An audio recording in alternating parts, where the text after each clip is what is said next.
तो फाइनली दोस्तों आप सभी को जिस वीडियो का बेसब्री से इंतजार था, जिस वीडियो के लिए आप सभी के बहुत से कमेंट आ रहे थे और जिस वीडियो का आप सभी को मैंने आज देने का वादा किया था, तो फाइनली वीडियो आ चुकी है। जी हाँ दोस्तों, फाइनली कक्षा 12वीं के विषय कृषि विज्ञान का आपका जो 18 मार्च को जो पेपर होने वाला है उसकी जो हम तैयारी शुरू कर चुके थे। इससे पहले मैंने आपको 1 अंक 2 अंक के क्वेश्चन बता चुका हूं। अगर आपने वीडियो नहीं देखी तो इस वीडियो के बाद जाकर देख लीजिएगा। इस वीडियो में आपको मैं कक्षा 12वीं के विषय कृषि विज्ञान का आपका जो 18 मार्च को जो पेपर होने वाला है उसके लिए आपको 3 अंक के कौन कौन से प्रश्न तैयार करके जाना है वो बताऊंगा। तो वीडियो बहुत ही इंपॉर्टेंट है, इसलिए वीडियो में लास्ट तक बने रहेगा। और अगर आप चैनल पर पहली बार विजिट करें तो चैनल को सब्सक्राइब करके बेल आइकन को प्रेस कर लो। तो यहाँ पर समझिए कि आपका जो कक्षा 12वीं का विषय कृषि विज्ञान का आपका जो पेपर होने वाला है उसमें आपको 3 अंक के टोटल 4 क्वेश्चन पूछेगा। कितने क्वेश्चन पूछेगा? 4।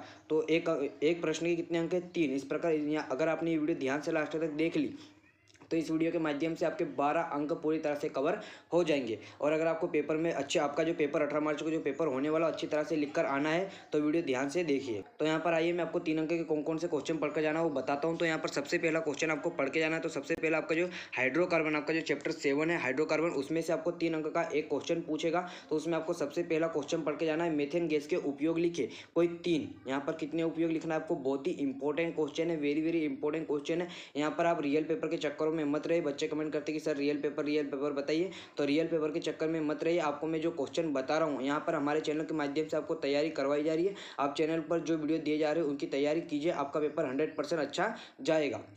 तो यहाँ पर आपको 3 अंक के लिए सबसे पहला क्वेश्चन तैयार करना है, मेथेन गैस के उपयोग लिखिए। तो यहाँ पर पहला उपयोग है फॉर्मल्डिहाइड, फार्मिक अम्ल एवं मेथिक एल्कोहल के उत्पादन में। किसका? मेथेन गैस का। अगर आपको मार्स गैस पूछे तो मेथेन और मार्स गैस एक ही है, ठीक है। मेथेन गैस को ही मार्स गैस कहते हैं, ठीक है। दूसरा ईंधन के रूप में, किसका? मेथेन गैस का ईंधन के रूप में उपयोग होता है। तीसरा हाइड्रोजन गैस के निर्माण में। और चौथा है कार्बन ब्लैक बनाने में, जो कि छापे खाने की स्याही के रूप में प्रयुक्त होता है। और पांचवा क्लोरोफॉर्म तथा कार्बन टेट्राक्लोराइड बनाने में, ठीक है। तो यहाँ पर आपको हमें 5 कितने यहाँ पर आपको मैं 5 उपयोग बता रहा हूँ, उसमें से आपको केवल 3 ही याद करना है। अगर आप इस क्वेश्चन को अच्छे से तैयार करते हो तो आपके 3 अंक पूरी तरह से पक्के हो जाएंगे। और अगर अभी तक आपने वीडियो को लाइक नहीं किया तो वीडियो को लाइक कर दीजिए। इसी के बाद आपको इसी क्वेश्चन से अगर अथवा में पूछ लिया, कभी कभी पूछ लिया जाता है, अधिकतर ये क्वेश्चन भी पूछ लिया जाता है, कौन सा? Marsh gas. जैसे कि ऊपर मैंने आपको बताया कि मेथेन गैस को ही मार्स गैस कहते हैं। तो इसके भौतिक गुण, कौन से गुण? भौतिक गुण याद रखिएगा, रासायनिक गुण नहीं, भौतिक गुण। तो अगर मार्स गैस के या मीथेन गैस के भौतिक गुण की बात करें तो ये रंगहीन, गंधहीन, स्वादहीन गैस है, ठीक है। मीथेन गैस में ना रंग होता है, ना गंध होती है और ना ही इसका स्वाद होता है, ठीक है। याद रखिएगा, बहुत सरल है। एक बार पढ़ोगे, अभी वीडियो देखते जाइए और पढ़ते जाइए, उसके बाद एक बार फिर से पढ़ लोगे तो ये क्वेश्चन आराम से आप तैयार कर लोगे, ठीक है। दूसरा, अगर इसके गुण की बात करें, भौतिक गुण, तो ये वायु से हल्की गैस है। किससे? मार्स गैस जो मीथेन गैस है वो वायु से हल्की होती है, ठीक है। तीसरा, ये जल में अविलय किंतु ईथर एल्कोहल में विलय होती है। याद रखिएगा, ये जल में अविलय होती है किंतु ईथर एल्कोहल में विलय होती है, याद रखिएगा। और ये उदासीन होती है, ये ज्वलनशील होती है। तो याद रखिएगा, यहाँ पर आपको 6 भौतिक गुण बता रहा हूँ, उसमें से आपको 3 याद करना है, ठीक है। इसके बाद आपको इस चैप्टर से ये वाला क्वेश्चन भी पढ़कर चले जाना है। कभी कभी पूछ लिया जाता है, गोबर गैस के संयंत्र लाभ लिखिए। तो यहाँ पर गोबर गैस के संयंत्र लाभ कौन कौन से? केवल 3 लाभ लिखना है। तो पहला है प्रदूषण रहित, धुआं रहित ईंधन प्राप्त होता है। दूसरा है खाद, उत्तम खाद प्राप्त होता है जिससे फसल की पैदावार अच्छी होती है। किसका? गोबर गैस संयंत्र के लाभ है। और तीसरा, पशुओं के मूलमूत्र एवं अनुपयोगी चारे का सदुपयोग हो जाता है, ठीक है। तो यहाँ पर आप सभी को मैं जो क्वेश्चन बता रहा हूँ बहुत ही इंपॉर्टेंट क्वेश्चन है। अगर आप इन क्वेश्चनों की तैयारी अच्छे से करते हो तो आपका 18 मार्च का पेपर आप पूरी तरह से अच्छे तरह से लिख के आओगे। इससे पहले मैंने आपको 2 अंक के क्वेश्चन भी बता चुका हूँ, 3 अंक के क्वेश्चन भी ये बता रहा हूँ। और इससे पहले मैंने आपको 1 अंक के मतलब आपके जो ऑब्जेक्टिव के जो क्वेश्चन वो भी बता चुका हूँ। अगर उनकी लिंक मैंने डिस्क्रिप्शन में दे दी, अगर आपने वीडियो नहीं देखी तो इस वीडियो के बाद जाकर देख लीजिएगा। अभी इस वीडियो को स्पिक मत करो, ठीक है। इसके बाद आपको इस चैप्टर से नेक्स्ट क्वेश्चन तैयार किया जाना, एथिलीन के भौतिक गुण या एथिलीन के उपयोग। तो यहाँ पर मैं आपको एथिलीन के भौतिक गुण भी बता देता हूँ और साथ ही उपयोग भी बता देता हूँ। 3 तो याद करना है। जैसे कि ये एथिलीन भी रंगीन, हल्की, मीठी गंध वाली गैस है। रंग तो नहीं होता है लेकिन इसमें जो गंध होती है वो मीठी हल्की होती है, ठीक है। हल्की मीठी गंध वाली गैस है। दूसरा, ये जल में अविलय किंतु ईथर एल्कोहल में विलय है। उसी प्रकार जैसे कि मेथेन गैस जल में अविलय, तो ये तो आप सभी जगह लिख सकते हो, ठीक है। तीसरा, इसके सूखने पर बेहोशी आती है अतः यह निश्चेतक है, ठीक है, याद रखिएगा। और यहाँ पर इसके बात करेगा तो इसका क्वथनांक 104 डिग्री सेल्सियस तथा हिमांक 169 डिग्री सेल्सियस है। तो बहुत ही इंपॉर्टेंट क्वेश्चन है, तैयार जरूर कीजिएगा। और इसके बाद अगर आप इसके उपयोग की बात करें तो उपयोग में आपको यहाँ पर इसके ऑब्जेक्टिव भी पूछ लिया जाता है। तो अगर आपको पूछे कि निश्चेतक क्या, तो एथिलीन गैस को ही निश्चेतक कहते हैं, ठीक है। उपयोग की बात करें तो ठंडे देशों में हरे फलों को पकाने में, ठीक है। इसका उपयोग क्या किया जाता है? ठंडे देशों में हरे फलों को पकाने में। दूसरे की बात करें तो निषेचक के रूप में, निश्चेतक के रूप में किसका उपयोग किया जाता है? एथिलीन के। अगर ऑब्जेक्टिव में पूछे, क्योंकि इस चैप्टर से आपको 3 ऑब्जेक्टिव ऑब्जेक्टिव भी पूछेगा नहीं, इस चैप्टर से आपको ऑब्जेक्टिव नहीं पूछेगा तो आपको टेंशन नहीं लेना है। ऑब्जेक्टिव नहीं, केवल 3 अंक का एक क्वेश्चन पूछेगा, ठीक है। तो ऑब्जेक्टिव का आप टेंशन मत लो। इसके बाद आपको इस चैप्टर से एक बार पढ़ लेना है संतृप्त असंतृप्त हाइड्रोकार्बन में अंतर कितने, तीन ही अंतर पढ़ना है, तो एक बार तैयार कर लीजिएगा, ठीक है। इसके बाद इस क्वेश्चन को भी देख लीजिएगा, गोबर गैस संयंत्र के रखरखाव में कौन कौन सी सावधानी आवश्यक है, तो यहाँ पर आप इसे स्क्रीनशॉट ले सकते हो, ठीक है। आपका जो हाइड्रोकार्बन का चैप्टर है उसमें से 3 अंक के लिए केवल इतने ही क्वेश्चन पढ़ना है। फिर आपका जो नेक्स्ट चैप्टर है, कौन सा चैप्टर है, कुलों का अध्ययन, चैप्टर 12 जो आपका है कुलों का अध्ययन, उसमें से आपको 3 अंक के कितने 2 क्वेश्चन पूछेगा, कितने 3 अंक के 2 क्वेश्चन। तो इस क्वेश्चन मतलब आपको इस चैप्टर से किसी भी क्वेश्चन को नहीं छोड़ना है। अगर आपको 6 अंक कवर करना है तो इस चैप्टर को आसानी से पढ़ना ही पड़ेगा। तो यहाँ पर आप सभी को मैं पहला क्वेश्चन बता रहा हूँ जो कि आपको तैयार करना है। मालवेसी कुल के किन्हीं 3 पौधों के सामान्य नाम एवं वनस्पति के नाम लिखिए। कितने 3 अंक में पूछेगा तो 3 ही लिखना, ठीक है। पहले क्वेश्चन के तो अगर मालवेसी कुल के किन्हीं 5 पौधों के नाम, तो पहले पौधे की बात करें तो पहला है कपास, कपास का वनस्पति की आप यहाँ पर देख सकते हो। दूसरा है भिंडी। अगर यहाँ पर मैं आपको समझाने बैठूंगा तो वीडियो की ज़्यादा लेंथ हो जाएगी, तो आप जल्दी जल्दी नोट कर लीजिए, ठीक है। गुड़हल, आपको यहाँ पर गुलखेरा और पटसन भी दिया, 5 में से 3 याद कर लीजिएगा। और साथ ही अगर आपको ये क्वेश्चन भी अगर आपके पास टाइम है तो ग्रेमनी कुल के आर्थिक महत्व के पौधों के साधारण नाम एवं वनस्पति नाम, तो यहाँ पर पहला हो जाएगा पौधा चावल, खसखस, बांस और मक्का, चारों को पढ़ लीजिएगा और वनस्पति का नाम भी याद रखना है, ठीक है। उसके बाद नेक्स्ट चैप्टर में मतलब इसी चैप्टर से आपको नेक्स्ट क्वेश्चन पढ़ के जाना है जो कि बहुत ज़्यादा पूछा जाता है। मालवेसी कुल का आर्थिक महत्व लिखिए कोई 3 बिंदु, ठीक है। बहुत ही इंपॉर्टेंट क्वेश्चन है, आपके पेपर में आने की संभावना बहुत ज़्यादा है, तो तैयार तो ये क्वेश्चन करना ही पड़ेगा। तो इस कुल का आर्थिक महत्व निम्न प्रकार है। पहला है खाद्य पदार्थ, कौन सा है, खाद्य पदार्थ, तो भिंडी के फूल, सेमेल की पुष्प कलिकाएं सब्जी के रूप में प्रयुक्त की जाती है। दूसरा रेसे, कपास से रेसे प्राप्त किए जाते हैं जिससे सूती कपड़े बनाए जाते हैं। मेथी, पटसन तथा पटवा के तनों से रेसे प्राप्त होते हैं जिससे रस्सियां तथा चटाई बनाई जाती है, ठीक है। तीसरा है औषधि के रूप में, तो यूनिना रिपिएंडा की जड़ों तथा छाल से निकला हुआ रस हाइड्रोफोबिया रोग में काम आता है, ठीक है। तो याद रखिएगा मालवेसी कुल का अगर आपको आर्थिक महत्व पूछे कोई 3 बिंदु पर, कोई 3 बिंदु पर ही पूछेगा, क्योंकि ये 3 अंक का बहुत ही इंपॉर्टेंट क्वेश्चन है। यहाँ पर आपको मैं जो क्वेश्चन बता रहा हूँ उन्हें स्पिक नहीं करना है। और इससे पहले मैं आपको जितने भी वीडियो दे रहा हूँ सभी वीडियो की लिंक मैंने डिस्क्रिप्शन में दे दी है, तो तैयार जरूर कर लीजिएगा। और चैनल को सब्सक्राइब नहीं किया तो चैनल को सब्सक्राइब कर लो, ठीक है। इसके बाद आपको इस चैप्टर से पढ़ के जाना है मालवेसी कुल के पहचान के लक्षण लिखिए कोई 3। तो पहला पौधे शाकीय या काष्ठीय होते हैं। दूसरा पुष्प द्विलिंगी पंचतई एपिक्लिक सहित होता है।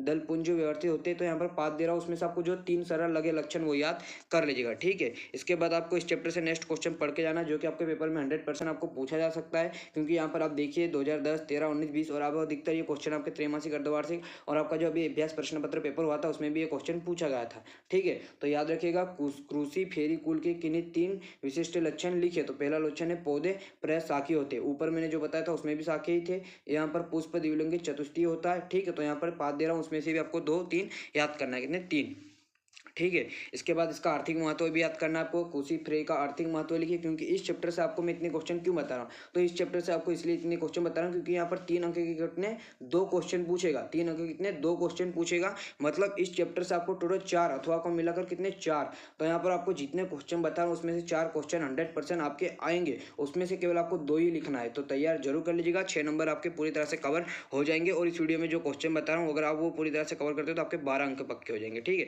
फिर आपको यहाँ पर अब क्या है क्रूसी फेरी कुल के आर्थिक महत्व के पौधों के साधारण नाम एवं वानस्पतिक नाम लिखे। तो यहाँ पर आप इसका स्क्रीनशॉट ले लीजिए, ठीक है। फटाफट स्क्रीनशॉट लेते जाइए। और अगर अभी तक आपने इस वीडियो को अपने दोस्त का वीडियो को शेयर नहीं किया तो शेयर कर लीजिए। यहाँ पर जो नेक्स्ट क्वेश्चन बता रहा हूँ सोलेनेसी कुल के आर्थिक महत्व, तो इसका भी स्क्रीनशॉट ले लीजिए फटाफट। यहाँ पर आप इसका स्क्रीनशॉट लेते जाइए। इसका आर्थिक महत्व भी आपको याद रखना है। तो यहाँ पर 3 बिंदु पर आर्थिक महत्व है, आप तैयार कर लीजिएगा। 5 बता रहा हूँ उसमें से 3, जैसे कि यहाँ पर पहला है खाद्य पदार्थ, आलू, बैगन, टमाटर आदि सब्जी के रूप में प्रयोग किए जाते हैं, ठीक है। दूसरा है मसाले, मिर्च पाउडर मसाले के रूप में प्रयोग किया जाता है, बहुत ही सरल है। तीसरा औषधि, धुतुरा, एंट्रोपा, बेलुडिना, असुगंध आदि का उपयोग औषधियों के बनाने में किया जाता है। तो बहुत ही सरल है, पढ़ लीजिएगा, ठीक है।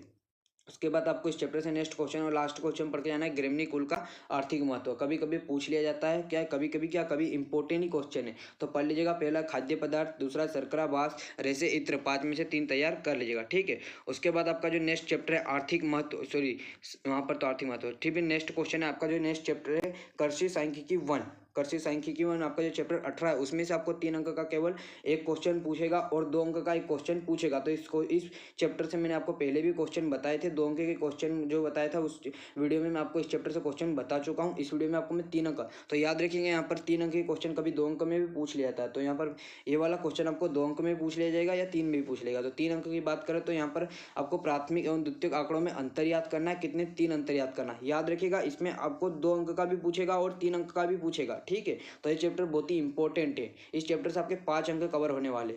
तो यहाँ पर प्राथमिक आंकड़ों की बात करें तो प्राथमिक आंकड़े मौलिक होते हैं और ये सांख्यिकी विधियों में इनका प्रयोग कच्चे माल की तरह होता है। और द्वितीयक आंकड़ों की बात करें तो द्वितीयक आंकड़े पहले से ही उपलब्ध होते हैं, ठीक है, तथा सांख्यिक विधियों में इनका प्रयोग तैयार माल के रूप में होता है। और दूसरा अंतर मतलब प्राथमिक आंकड़े में अगर दूसरे अंतर की बात करें तो ये प्राथमिक आंकड़े अनुसंधानकर्ता स्वयं एकत्रित करते हैं और यहाँ पर द्वितीयक आंकड़े में जैसा कि मैंने बताया कि द्वितीयक आंकड़े वे जो पहले एकत्रित किए जा चुके हैं या उपलब्ध होते हैं, ठीक है। तीसरे अंतर की बात करें तो प्राथमिक आंकड़े एकत्रित करने में समय, धन और श्रम की अधिक आवश्यकता होती है। याद रखिएगा प्राथमिक आंकड़ों को एकत्रित करने में समय, धन और श्रम की अधिक आवश्यकता होती है और द्वितीयक आंकड़ों को बिना समय, धन और श्रम लगाए ही प्राप्त हो जाते हैं, ठीक है। ये 3 अंतर आपको याद कर लेना है। 3 अंतर बहुत ही इंपॉर्टेंट है, अक्सर पूछा ही जाता है कि प्राथमिक द्वितीयक आंकड़ों में अंतर लिखिए, ठीक है। इसके बाद आपको इस चैप्टर से ये वाला क्वेश्चन भी पढ़कर चले जाना है। आंकड़ों का वर्गीकरण क्या है, वर्गीकरण के 3 लाभ लिखिए। तो सबसे पहला आंकड़ों का वर्गीकरण क्या होता है समझिए। आंकड़ों का वर्गीकरण ऐसी प्रक्रिया है जिसके द्वारा अव्यवस्थित आंकड़ों को व्यवस्थित रूप में प्रस्तुत करके संभावित एवं महत्वपूर्ण परिणाम निकाले जा सकते हैं, ठीक है। ये आंकड़ों का वर्गीकरण की परिभाषा हो गई। अब इसके लाभ की बात करें तो इस वर्गीकरण के लाभ 3 लाभ निम्नलिखित है। पहला लाभ है वर्गीकरण से आंकड़ों को सरल एवं संक्षिप्त बनाने हेतु इसे समझने में सुविधा होती है, ठीक है। पहला लाभ तो यही है। दूसरा लाभ की बात करें तो वर्गीकरण द्वारा आंकड़ों की तुलना करने में सहायता मिलती है, ठीक है। तीसरे लाभ की बात करें तो वर्गीकरण से आंकड़ों की समानता और असमानता स्पष्ट हो जाती है। तो याद रखिएगा ये 3 अंक में आपको पूछ लिया जाता है कभी कभी, तो ये क्वेश्चन बहुत ही इंपॉर्टेंट है। आंकड़ों का वर्गीकरण क्या है, वर्गीकरण के 3 लाभ लिखिए। तो यहाँ पर इसका स्क्रीनशॉट ले लीजिए। इसके बाद आपको इस चैप्टर से ये वाला क्वेश्चन भी पढ़कर चले जाना है। सबसे पहले तो आपको सरनियन की परिभाषा पढ़ना है, क्योंकि सरनियन की परिभाषा आपको 2 नंबर में पूछ सकता है। तो यहाँ अगर आपको 3 अंक में पूछेगा तो आपको पूछेगा आंकड़ों के सरनियन की परिभाषा एवं 3 सावधानियां लिखिए। और अगर आपको 2 नंबर में पूछेगा तो आंकड़ों के सरनियन की परिभाषा पूछेगा। तो एक तीर से 2 निशाने हो रहे हैं। यहाँ पर आपके 2 फायदे हैं, परिभाषा भी याद रखिएगा और सावधानियां भी याद रखिएगा। 3 नंबर में पूछे तो 3 नंबर में लिखिएगा, 2 नंबर में पूछे तो 2 नंबर में लिख दीजिएगा, ठीक है। अगर सरनियन की परिभाषा मैंने टेलीग्राम चैनल पर दे दी है। अगर इसके सावधानी की बात करें तो सरनियन की जो परिभाषा इससे पहले मैंने आपको 2 अंक के क्वेश्चन बताए थे, उसमें आपको मैंने बता दिया था। अगर आपने 2 अंक के क्वेश्चन नहीं देखे तो इस वीडियो के बाद जाकर देख लीजिएगा, वहाँ पर आपको सरनियन की परिभाषा मिल जाएगी। और इसके सावधानियों की बात करें तो सारणी का आकार ना तो बहुत छोटा होना चाहिए और ना ही बहुत बड़ा, ठीक है। और सारणी का शीर्षक अवश्य देना चाहिए। और तीसरा अन्वेषण के उद्देश्य हेतु सारणी के स्तंभ और पंक्तियां प्राप्त होनी चाहिए, ठीक है। तो याद रखिएगा, स्क्रीनशॉट ले लीजिए। उसके बाद आपको इस चैप्टर से पढ़ के जाना है सांख्यिकी की परिभाषा तथा इसके कोई 4 लाभ लिखिए। तो यहाँ पर सांख्यिकी की परिभाषा बात करें तो सांख्यिकी की परिभाषा ये यहाँ पर आप देख सकते हो। सांख्यिकी एक विज्ञान और कला जो प्राकृतिक, आर्थिक, सामाजिक व अन्य समस्याओं से संबंधित समकों के संकलन, वर्गीकरण, सारणीकरण, प्रस्तुतिकरण, संबंध स्थापन, निर्वचन और पूर्णांक से संबंध रखती है ताकि निर्धारित उद्देश्य की पूर्ति हो सके। तो ये सांख्यिकी की परिभाषा हो गई। अब इसका स्क्रीनशॉट लीजिए। अब यहाँ पर क्या पूछा था, सांख्यिकी क्या पूछा था, सांख्यिकी के कार्य। तो सांख्यिकी कार्य की बात करें तो पहला कार्य तथ्यों को तुलनात्मक रूप में प्रस्तुत करने में। दूसरे कार्य की बात करें तो विज्ञान द्वारा प्रतिपादित नियम एवं सिद्धांतों की परख करने में। और तीसरा तथ्यों के आपसी संबंध को स्थापित करने में, ठीक है। 3 ही आपको कार्य याद रखना है, आपके 3 अंक के क्वेश्चन कवर हो जाएंगे। 6 दे रहा हूँ, उसमें अगर आप 6 याद करोगे तो बहुत ही अच्छी बात है। तो 3 अंक के लिए केवल आपको इतने ही क्वेश्चन पढ़ के जाना है। इस वीडियो में आपको मैंने जितने क्वेश्चन बताए, अगर आपको इसकी तैयारी अच्छे से कर लेते हो तो आपको जो 3 अंक के क्वेश्चन है वो पूरी तरह से कवर हो जाएंगे। मतलब इस वीडियो के माध्यम से आपके 12 अंक कवर होने वाले। तो वीडियो में जो क्वेश्चन बताए उन्हें जरूर तैयार कर लीजिएगा। और अगर आप इसका पीडीएफ डाउनलोड करना चाहते हो, तो आप टेलीग्राम चैनल से ज्वाइन करके आप डाउनलोड कर सकते हो। टेलीग्राम चैनल की लिंक मैंने डिस्क्रिप्शन में दे दी है, तो टेलीग्राम चैनल पर जाइए और इसका जो पीडीएफ डाउनलोड कर लीजिए। और इससे पहले मैंने आपको जैसे कि पहले ही बताया है, 1 अंक और 2 अंक के क्वेश्चन की वीडियो मैंने इससे पहले दे दी है। तो आप दोनों की वीडियो की लिंक मैंने डिस्क्रिप्शन में दे दी है, तो जाइए और उन वीडियो को देखिए और 1 अंक 2 अंक के क्वेश्चनों को भी तैयार कर लीजिए। और इस वीडियो में आपको इस प्रकार मैंने आपको 2 अंक कितने 16 और आपके इस वीडियो क्वेश्चन से 12 और 28 इतने नंबर के क्वेश्चन तो पूरी तरह से आपके कवर हो गए। तो जोड़िए 28 और 12 कितने हो गए 40, कितने हो गए 40 और 50 और 56 अंक के क्वेश्चन मैं आपको बता चुका हूँ। और शायद मैं आपको 4 और 5 अंक के क्वेश्चन भी बता चुका हूँ। तो चुके हैं उन वीडियो की लिंक भी डिस्क्रिप्शन में, मतलब आपके पूरे पेपर की तैयारी मैं करवा चुका हूँ। अगर आपने सभी वीडियो की लिंक आपको डिस्क्रिप्शन मिल जाएगी, वहाँ पर जाइए और तैयारी कर लीजिए। आपके पास अभी टाइम है, और अगर इसका पीडीएफ डाउनलोड करना है तो आप टेलीग्राम से डाउनलोड कर सकते हो। और इसके अलावा अगर आपको कुछ डाउट या क्वेश्चन है तो हम इंस्टाग्राम पर आकर मैसेज कर सकते हो। इंस्टाग्राम की लिंक आप डिस्क्रिप्शन में मिल जाएगी, या रुपये सेव करके सर्च कीजिएगा, इंस्टाग्राम पर आ जाएगा और हमें फॉलो करके डीएम कर सकते हो। और अगर आपको वीडियो अच्छी लगी तो वीडियो को लाइक कीजिएगा, चैनल को सब्सक्राइब कर लीजिए और अच्छा सा एक कमेंट कर दीजिए कि आपको ये वीडियो कैसी लगी। आपके लिए मैं बहुत ही मेहनत कर रहा हूँ, तो वीडियो को शेयर करना तो बनता है। तो अभी के लिए इतना ही, मिलते वीडियो में। जय हिंद।